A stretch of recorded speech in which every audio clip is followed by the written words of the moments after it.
When it comes to going off-road, most people gravitate towards things like Toyota Land Cruiser, Nissan Patrol, or even a four-wheel drive dual cab ute. But here is a tiny tot off-roader that likes to mix it with the big boys when the going gets rough. Now, unless you've been living under a rock, you'll know that this is the Suzuki Jimny, and it's the latest in an almost 40-year-long line of small Suzukis designed to go just as far off-road as the bigger boys.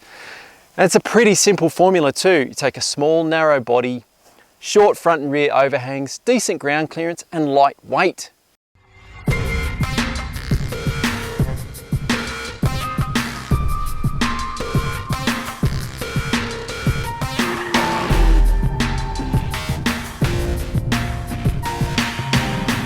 And it's a pretty basic formula underneath too. Live axles front and rear, coil springs all around.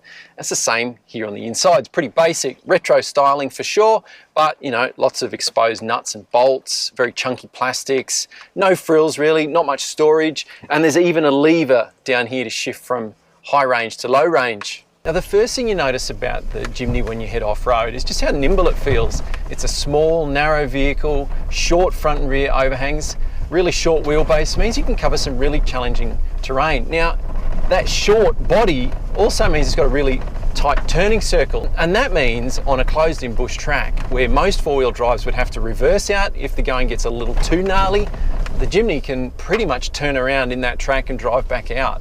The Jimny's also pretty light, just over 1,000 kilos, and that means it's not going to sink into softer surfaces like bigger, heavier four-wheel drives will.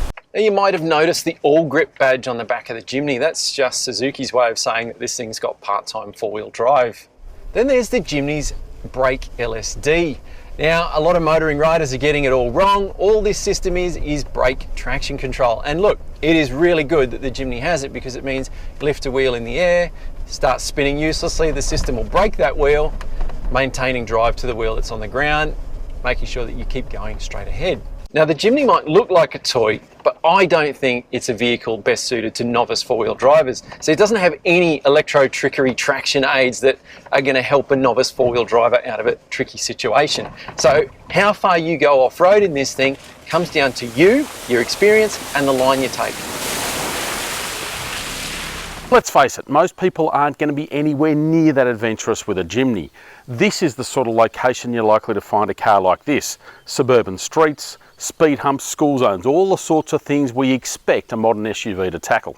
The Jimny kicks off its whole urban adventure aspirations by being fairly compact, fairly easy to manoeuvre around town. It's also pretty small under there. You've got a tiny 1.5 litre four-cylinder engine.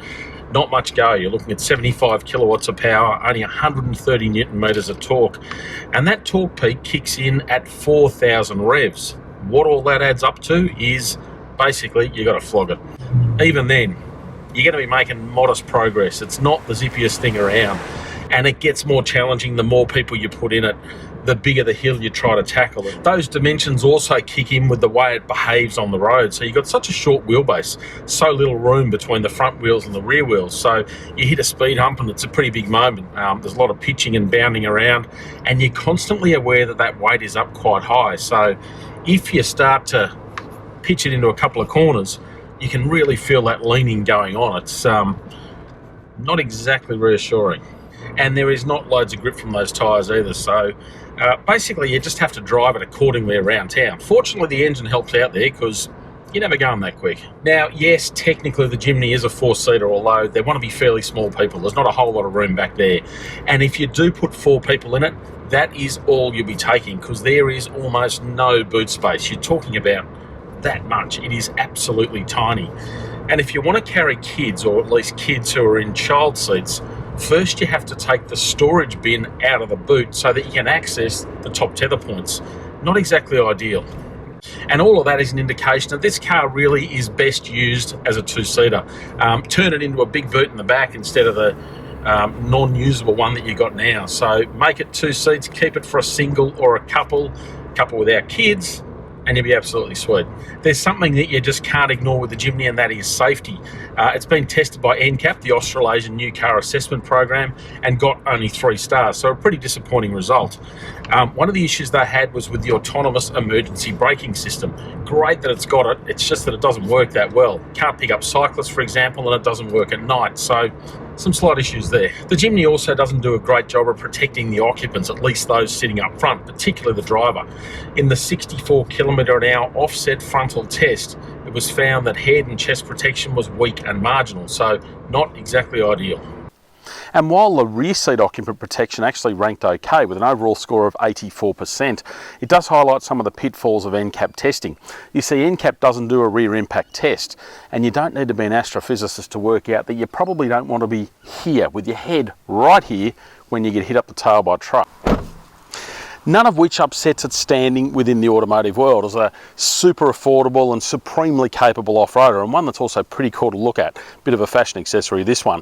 But it is fairly compromised on-road, and that is an issue, considering that to get off-road, you're going to have to do a fair bit of suburban roads and country roads. So, one solution: tow this Jimny to wherever it is you need to go off-road.